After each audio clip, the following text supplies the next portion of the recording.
Hi, my name is Svan with HoloCreators, and today I want to show you the laser triangulation 3D scanner.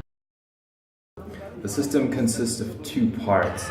There's the laser probe, that is this funky looking thing I have in my hand with the spikes, and then there's the laser tracker, and that is the machine on the tripod that looks a bit like the robot Gladys from the Portal video game.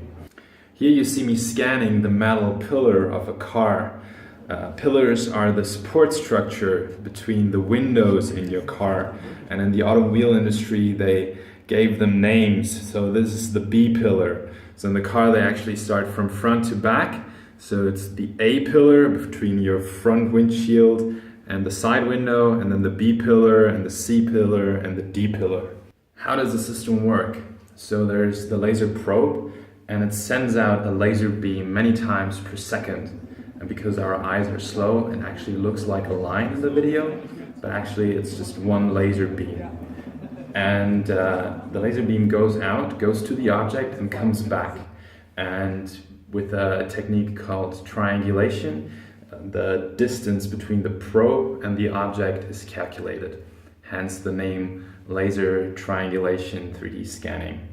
The machine on the tripod, that is the laser tracker, and it determines the position of the probe inside 3D space. So it determines the X, Y, Z position, and also the direction where the probe is pointing. That is the I, J, K versors. The laser tracker uses two sensors for that.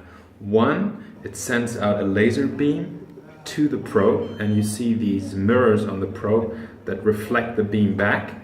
That's how the laser tracker finds out the X, Y, and Z coordinates.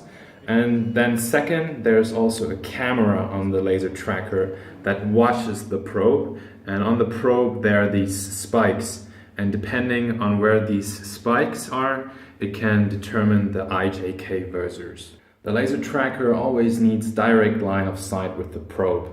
So if someone walks between the probe and the laser tracker, it locks off. And you can actually see it in the video. There's this red light coming on. And if there's direct line of sight, it locks back on and the light becomes green and there's this beep sound. To summarize, to find one point on this metal pillar, we need first the laser tracker, sending out the laser beam to the probe, finding the X, Y, and Z coordinates of the probe inside the room. Second, we need the cameras on the laser tracker, watching the spikes on the probe to see where the probe is pointing at. So that's the I, J, K vectors, the direction vectors, the versors. And third, you need laser triangulation to determine the distance between the probe and the part. And with those three, you can determine one point on the surface of the metal pillar. So if you do that many hundreds or thousands of times, you can get many points on the pillar, and you can get a 3D representation of this part. On a final note, there is a different system that substitutes the laser tracker with an arm.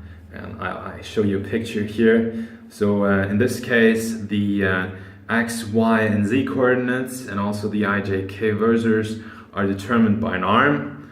But apart from that, it's pretty much the same system. You also have a laser probe at the end of it, and it just is a smaller radius that you can scan, because you're always constrained by the arm. Otherwise, it's pretty much the same system. Thanks for your attention, and please subscribe to the channel.